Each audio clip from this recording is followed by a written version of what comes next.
Good day mga kasikat! Ngayong araw, ang pagpapatuloy ng passageway na hindi natapos. Natagalan kasi sila sa lupang tinanggal dahil matigas. Binawasan na rin ng lupa para makapalang mailagay na semento. Tuloy-tuloy naman na ang kanilang magiging trabaho dahil puro pagbubuhos na lang ang gagawin nila dito. Kumpleto naman na yung mga materyales na gagamitin nila. Dahil umaga pa lang ay kumuha na sila dun sa hardware. Hapon pa kasi madideliver yung additional 30 pieces na semento nang sa ganon ay hindi na sila maghintay dahil masasayang ang oras at araw. Minamadali na kasing matapos to. Marami pa kasing ipapatrabaho lalo na't hindi nakapagtrabaho dito ng 2 araw dahil sa malakas na ulan. Marami pa kasing kailangang ayusin dito lalo na yung paligid. Kailangan pagandahin kahit hindi naman sobrang ganda basta't maayos tignan dahil kung matapos sila dito ay paunti-unti rin naman yung improvement na gagawin namin dahil sa dami rin ng ginagawa at kailangang tapusin. Basta maging presentable ay okay na rin. Marami pang magaganap na pagbabago at improvement dito sa resort. Abangan nyo na lang sa susunod kong mga vlog kung ano pa ang mga gagawing proyekto. Sa bahaging to ay malapit na nilang matapos ang passageway dahil maliit na bakanting espasyo na lang ang kailangan nilang gawin dahil mahaba pa naman ang oras ng kanilang trabaho. Kung matapos nila ito ay may iba naman silang gagawin dahil yung 2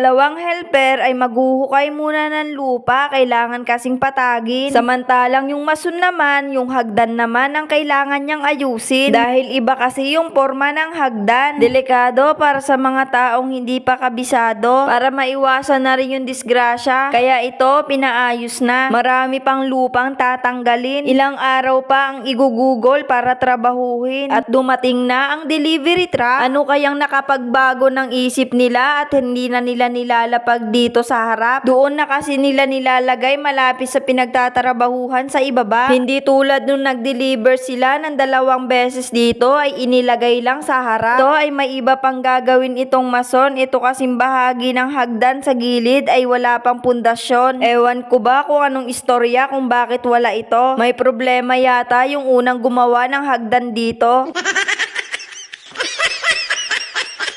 Sana naman ay okay na siya kung saang dako man siya ng mundo. Huwag niya nang uulitin yung ganito. No. Patapos na rin siya sa bahaging itaas ng hagdan mga kasika. Yung sa gilid na lang ng hagdan ang kailangan niyang tapusin. At bukas iba naman ang kanyang sisimulang gawin. At ito ang resulta ng kanyang huling tinapos na trabaho. Salamat sa panonood. Hanggang sa muli.